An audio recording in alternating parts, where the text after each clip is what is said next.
good morning, good afternoon, or good evening.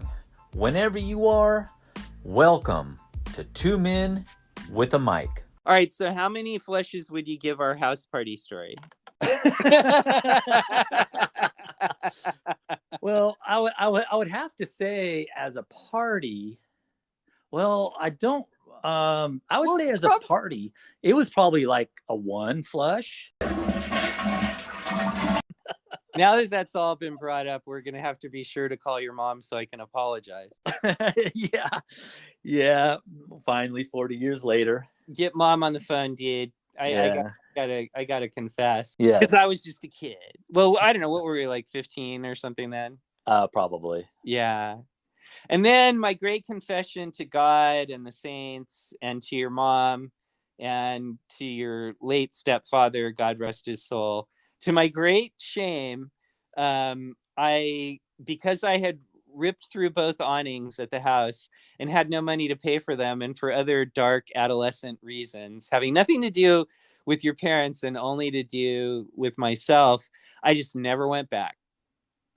Like it never happened.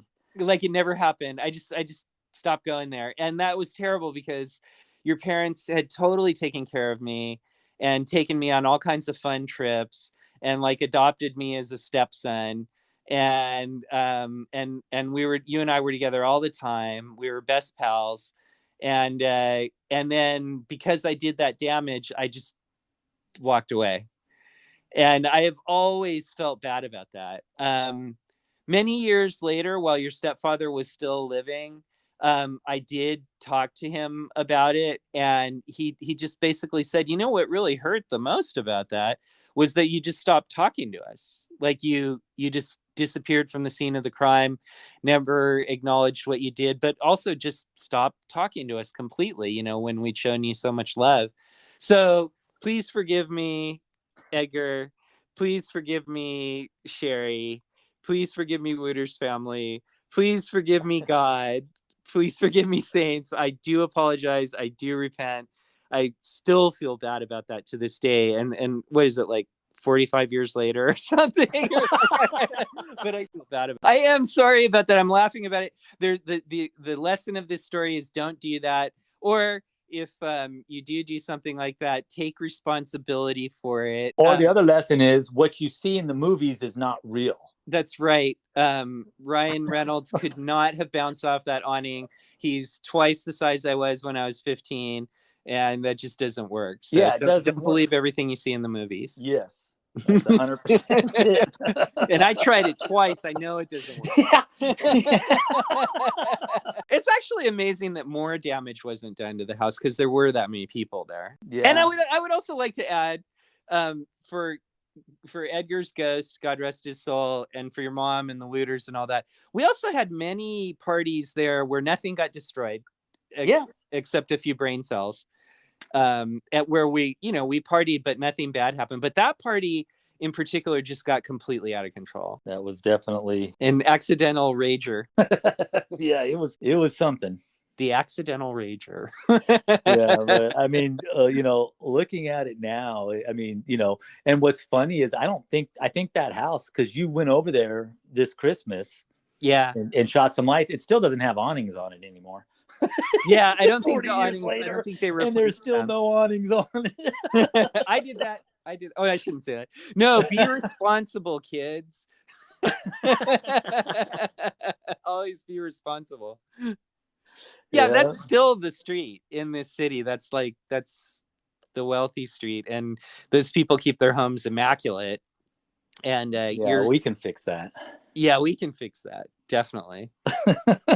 But actually your house is still being kept immaculate too. Because it's the street in town where they put up Christmas lights every year that are so elaborate that people from all around the city go and drive up and down the street during the month of December to see the lights at night. So I was just there with my son and actually took a picture of him outside of that house.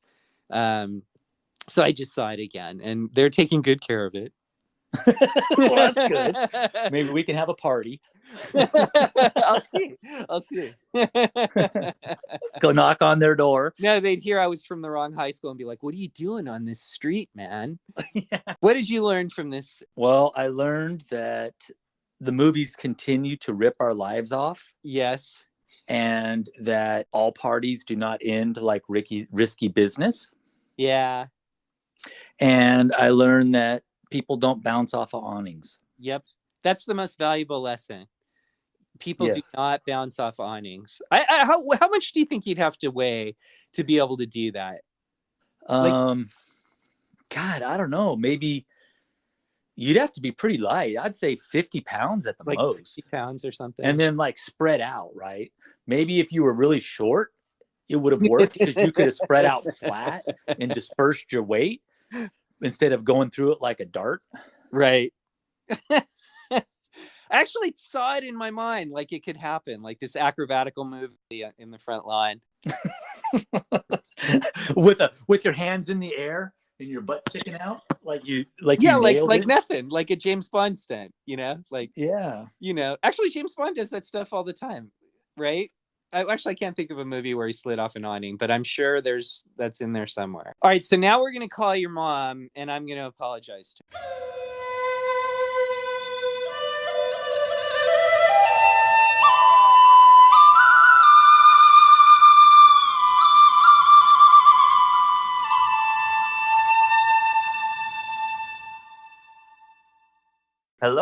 Hello.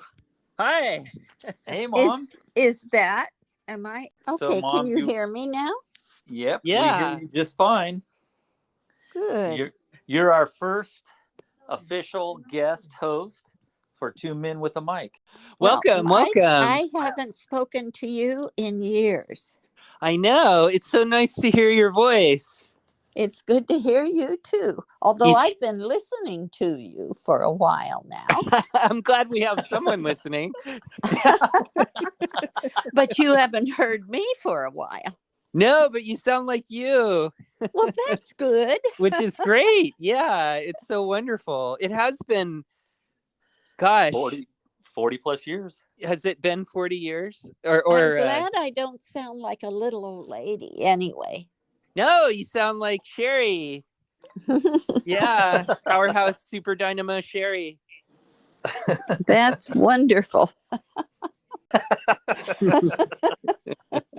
Yes. I want to tell you guys something. I worked for, probably an hour to an hour and a half trying to find Matrix. Mm.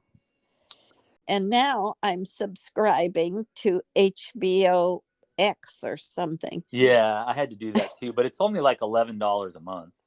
Yeah. All right, HBO owes us some money for that plug. Yeah. We'll send them the bill. We'll split the check three ways. I'm with you. They owe us we just plugged money them, for it. so we're gonna split the check 3 ways and okay, good. have a party. All $3 of it. We could go up to my mom's house and have a party with the money HBO pays us. Yeah. We got some friends we want to bring over, Mom. Just let us know when you're going to be out of town. Yeah.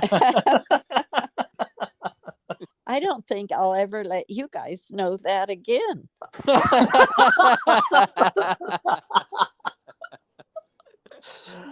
Oh my goodness. Yeah, that was funny. I have learned more about the two of you since you've been doing this podcast. It's very interesting. We're bearing our souls. Well, it's very interesting to me now at my age. It wouldn't have been very interesting when it was happening. Well, yeah, we waited for the statute of limitations to expire. That was wise. That was very wise. That's right. I hope the statute of limitations is totally run out. And Mike, do you know what I went through trying to get Mitchell to stay at North so he could be with you? You wouldn't believe it. And I didn't know what I was doing. Oh, that's right, because you had moved into a new school district and they were going to try to make Mitch go to our rival high school. Well, Yeah. and when I talked to them about, no, I wanted him to stay, they thought I was crazy. Because the rival high school was Ivy League. It was supposed to be good. Yeah. Yeah, like yeah. I had But a they didn't have big spirit college like we future in did front of me. at Well, the earthy high school. and that's stupid because motivation, which is the primary indicator of success, has nothing to do with which school you go to. Yeah. They were just, and I convinced them of that. Yeah, Thank you. Plus, Mom, we had all the codes for all the attendance. So if you made me leave, I would have had to go to school. So thank you. Thank you so much. You're and very Mike would have had to welcome. go, and all of our friends. Well, I knew a lot, that your zip code had nothing to do with success in college or anywhere else. It's motivation, it's attitude, the enthusiasm toward life. It's a lot of things, but it has nothing to do with zip code. So that I think they were just fooling all those people who were going there. Yeah, that's exactly what we thought. Absolutely. 100%. Good move, Mom. Thank you. So, and you were fairly happy. I didn't quite know all the reasons why you were so happy, but you were fairly happy. Oh, I was very happy. To tell you the truth, like, not just for the show, but in my life, I have always wanted Sherry to apologize to you for doing damage to your house, for wrecking both the awnings in front of the house. And more than that, I also, because I walked away from the scene of the crime and I didn't go back and take responsibility for it and apologize to you and maybe try to make arrangements to work or do something to pay for new awnings. So I am now here on my knees because honestly, I've felt guilty about this for 40 years. Stop what you're doing, because I hated those awnings. Ah! And so I was doing a public service. Yes, and that gave me a really good excuse with Edgar to say we got to take them all down because it's too expensive to replace them. That's wonderful. Yeah, no, I really did. The burden of guilt is lifted. I feel so much better. And Mitchell paid penance. But honestly, Sherry, are we clear on that? Because, like, so I'm serious. I hated those awnings. I really did. I didn't like them from the day we bought the house. Oh, good. Okay. I'm very glad about that. Now my conscience is clear. The other thing that happened, let me jump in here. Okay. You mentioned the lady from across the street when we pulled into the driveway coming out. She didn't wait until we pulled into the driveway. We were stopped in the middle of the street. I don't know if she came out waving her arms or something. And here we are stopped in the middle of the street. And she's saying about not behaving while we were gone that weekend and on and on. I can't even tell you what she said because my brain just turned her off. She was being annoying. At least she didn't bring the shotgun. Yeah. No, at least there was no shotgun in her hands. But her husband was an attorney, so that wasn't good. And we didn't do anything to their house. No, it was confined to your grounds. What'd you say? I missed you. Oh, I said we didn't do anything to their house. No, that was a good thing. And so, but the thing, in all of her unloading on us, it sounded like it was just the two of you. And then we got into the house, and that's what Mitchell told us, that it was just Mitch and Mike. Well, of course. Yeah. And all these years, I thought it was just the two of you. Wow. Oops. And it was all Mike's fault. Yeah, Yeah, and it it was all was. Mike's fault. I do accept the responsibility for it now, 40 years later. It was all me. I did it. I was a bad influence on your son. Mike, have you been by that house? Any awnings on it? Do you miss that house? Not really, because once Edgar passed away, it wasn't very good. I was there by myself most of the time, and it was too big to be there by yourself. I'm glad that you met someone else though after Edgar, who also, brought love to you. Yes, I did. I never met that guy, but that's because I was hiding because I destroyed the awnings. Oh, now see, you hid all these years and you actually did me a favor. Oh, I'm so relieved about this. I really am. Found the right person Yeah. 2 times. That's so wonderful. It really is, because I feel very grateful. Many people don't get a deep love in their life. Yeah. And I really had a deep love twice. And of course, they died on me, and that wasn't very nice. I'm sorry, I shouldn't laugh. Well, it's true. Yeah. But you never told me you had a huge party there. Yeah, see, that was Mitch.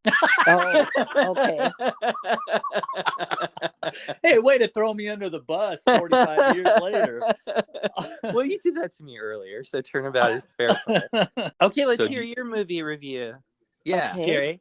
Yeah. You guys start, because that maybe will help me understand what it was about.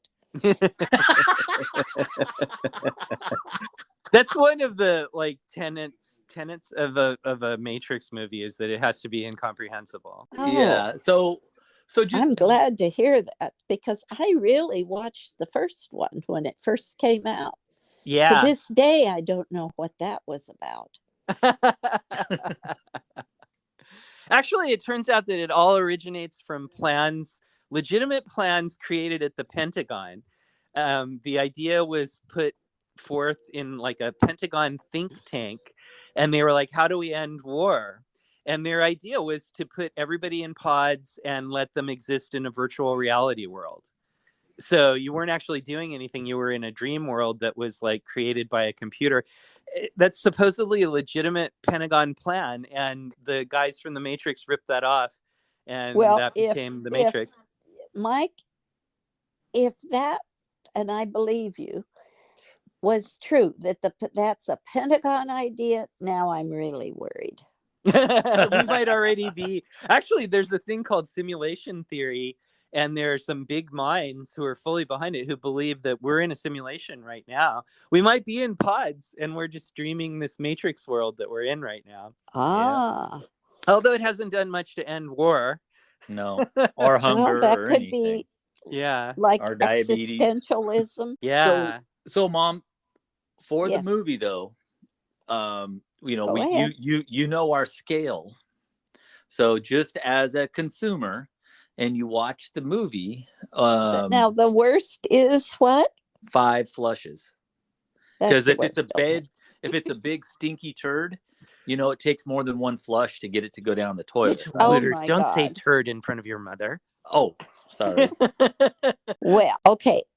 I'll go first, because I'll tell you. Yeah, I want to hear truly, what you thought I of it. really worked on this now. And actually, I began to understand it better. I began to understand the first one that I saw 100 years ago Mm-hmm. by watching this. And also, I knew a little bit more. The terminology made sense to me, where the first time it didn't. But Mm-hmm. I've learned a couple of things since then, 1 or 2. And of course, I love Keanu Reeves. Reeves. All women That's love him. yeah, he's great. And the guy, the guy that played the psychiatrist in that, do Doogie you Howser. remember? Doogie Howser. Was that Doogie Howser? That's That Doogie was Howser. Neil, I think yeah, his name is Neil Patrick Harris. Yes, But there you go, Neil he was Patrick Harris. Doogie Howser. But let's just yeah, call him Doogie Howser because that's way funnier. Yeah, yeah. he's a Doogie. I wouldn't tell you did a good job, Mike, of remembering his name. I did, but I knew Doogie Howser the minute I saw him. And so, and I liked the idea that the two went off into the sunset and that was very romantic. Yeah, if they want any women to watch that series, they have to have a romantic ending. Right. Because we are that way. And no, it was after I worked at understanding it, and then I began to like it a bit. Mm-hmm. But two things I really disliked about it. One was that it's one of those films that was done in the dark. Did you notice that? How physically dark it was? I don't mean dark like it was bad. I mean dark like it was, they turned the light down. You didn't like the cinematography. Okay. The lighting, yeah. Yeah. What are the movies called that are there's a term for them, the ones that are after the world has come to an end and there's three toads and or dystopian. yes, it's apocalyptic. Yes, that's right. And I'm not drawn personally toward apocalyptic. Yeah, I'm old enough that I like movies that are bright and that have happy endings. Mm-hmm. So if it hadn't been for those two things, I think I would have gotten so that I got into it a bit more. Uh-huh. But didn't you say you like the ending because he goes off with the girl? They go off into the sunset together to redo the world. Yeah. And I liked that. That's what I mean. That's one of the things I liked. Yeah. But and there was a tension to know whether they were ever going to make it to get back together again. I liked that. True love. All right. So what did you think, Mitchell? It was a challenge to watch. Very long and confusing. What I didn't like about it was that they had to actually explain themselves verbally, to keep the audience understanding. And I just feel like if you have to actually stop the show and say, pause, wait a minute, let me tell you exactly what's going on so that you can understand. Weren't those backflashes to the earlier movie? Well, that and then they spent probably, I would say it was a 2.5 hour movie, and they probably spent 45 minutes explaining the movie instead of actually showing a movie. If they hadn't done that, Mitchell, I wouldn't have had any idea. Well, yeah. So that's the writer's fault. Yes. Right. I mean, that's the storyteller's fault or the writer's fault, because they wrote such a confusing story that they had to call time out and explain everything. You know what it reminded me? Our old movies in high school where everybody was like, well, I don't know what was going on, but it was great music. Yeah.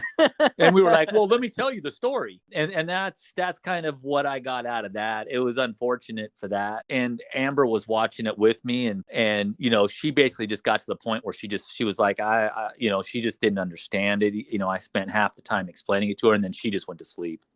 She was just like, I don't know what's going on. When I was in film school, it was drilled into us that you have to be a visual communicator and that all dialogue should be very secondary. You should have such a powerful command of the image and what you're showing visually that you do not require verbal explanations. Yes. And that this movie's completely guilty of having to explain everything because they did not have a command of the image. Yeah.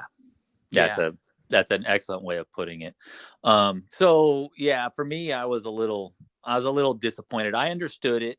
I knew what was going on. It was just, it was like, really? Well, how long has it been since the last?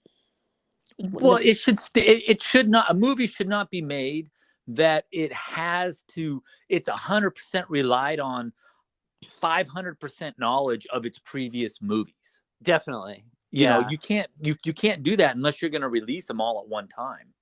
Right. Like a series. Yeah, because it's just, nobody functions that way. I mean, I understand that it's a continuation of the story, but it was so difficult to understand.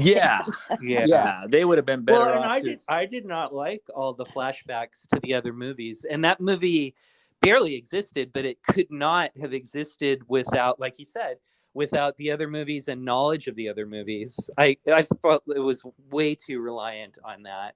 But yeah, they put a lot of money into it, making it, and I just think they could have done better. I agree. And I was blaming myself because I'm a woman and this is not a woman's story. Yeah, but you're a sci-fi fan, so it doesn't, yes, I am. But not apocalyptic sci-fi. Not apocalyptic sci-fi, no. I'll scratch that off. It has my sci-fis that I really love have to have some real science in them. Mm-hmm. And like Star Trek did. Yeah. And does. There was some things I did like about it. I mean, it wasn't all bad. I just felt like it was, I couldn't, was I watching the original Matrix or Matrix 4? I totally agree with you, because it was, I forget what the correct term is for this.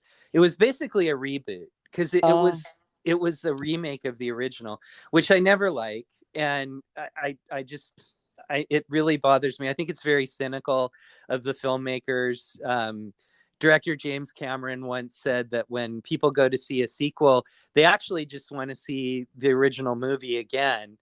And I think a lot of filmmakers, they're kind of correct, but I think they fall into this cynical trap of just, recreating what they did before rather than going someplace new with it. And that really bothered me. I felt like this movie doesn't even need to exist. It's just The Matrix, the first one, again, except everybody's old now. And they introduced, I mean, the only fun of it for me were like some of the like sci-fi things in it. Like, and I was thinking, you made a whole movie so that you could have a robot bird in it. But I kind of like that bird. I did too. Yeah. And I like that, whatever it was, the insect-looking thing that pulled him out of the pod. Right. Yeah. Like he puts his head on it, and I'm like, okay, I like that robot. And I liked. I forgot, they were explaining that like one of the programs could exist in the Matrix, maybe, but he was like particles of metal. Yes. Right. Yeah. That they had that character in there that like could do that. Yeah. They were projecting people through, but they could only be in pieces, not the whole solid matter. Right. Yeah. So like I liked those things, but the rest of it I was like, this is just a remake, and you need to be more ambitious, It's like they were relying on their special effects. They always kill it with the special effects and stuff. Yes. And you talked about it before, like with Hitchcock, right? Sometimes it's not about the story, it's about putting people in dramatic situations. Yeah. And the stories of, what was it, a MacGuffin? The MacGuffin. Yeah. So I think in this case, the entire story was the MacGuffin, and this was just special effects you go to watch. Yeah, I totally agree with you. It was just sort of like set pieces strung together with like the thinnest of plots, and then the plot has already been done. The plot, that's the original Matrix. Yeah. So okay. So Mom, how many flushes? 3. Ooh. Oh yeah, you go ahead. Okay, I'm gonna give it 4 flushes. Actually, 5 flushes. Wow. 5 flushes. I Just almost turned it off at one point, and yeah, then, yeah. but then I So thought, I promised Mitchell, so I'm going to watch it through to the end. so that's my fault too. Thank you for persevering. Yeah, I'm gonna go with 5 flushes.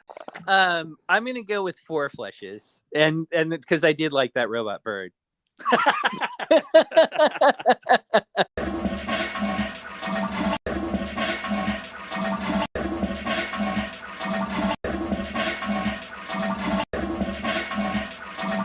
I want to make a correction.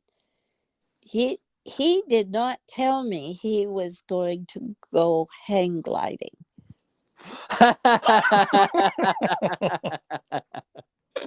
He told me that he was going to go with your brother and he was going to show him about hang gliding. But well, he did show me about it. He showed me Yeah. how to get it on and run down the hill with it. Yes. So that's why I was so mad when he came through the door, because I had told him now to be careful, and I wouldn't have wanted him to go hang gliding. Well, he broke his leg just like you told him not to. I know. He followed my instructions. Yeah, you know me, following the rules. There you go. Yeah. It was great to talk to you, Sherry. I'm so happy to hear your voice. It was great talking with you too, Michael. It was really good hearing from you again. And don't be a stranger. I enjoy talking with you. I always have. Oh, thank you. Me too. I miss it. We're going to make you a regular on the show. Okay. Whenever we're like in a spot, I'll be like, okay, Mitch, call your mom. Okay. Bye-bye, guys. Okay. Have a good night. Hey, before we move on though, I had a wait, what do you call that? When you remember something? Starts with a an recollection? R. Yeah, there you go. Yeah.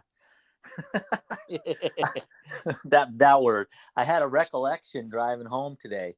I remembered why Tony was so mad at you. Why?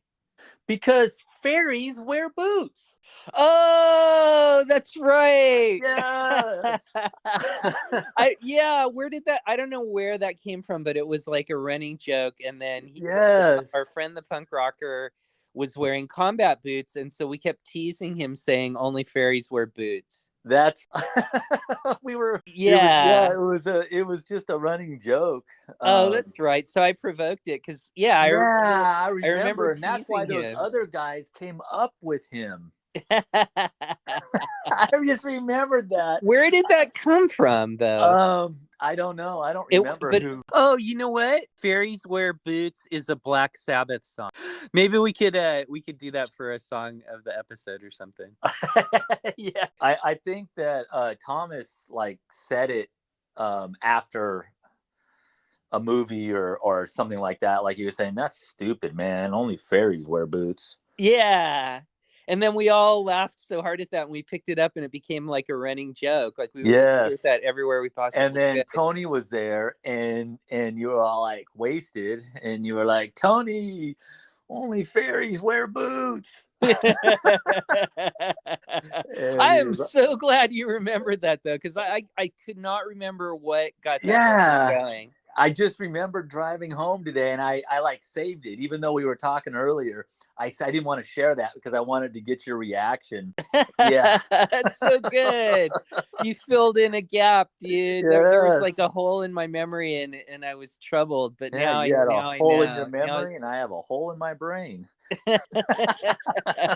Obviously your brain is functioning better than mine is, though, for you to remember that. I just stopped using that portion, right? We only use 10% of your brain anyway, so you got if you got a couple holes in it, it doesn't matter.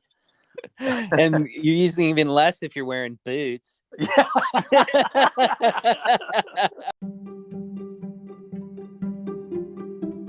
2 Men with the Mic was recorded live in front of Clothes on a Hanger at Clothes on a Hanger Studios, California. You can reach out to them on Instagram at 2 Men with a Mic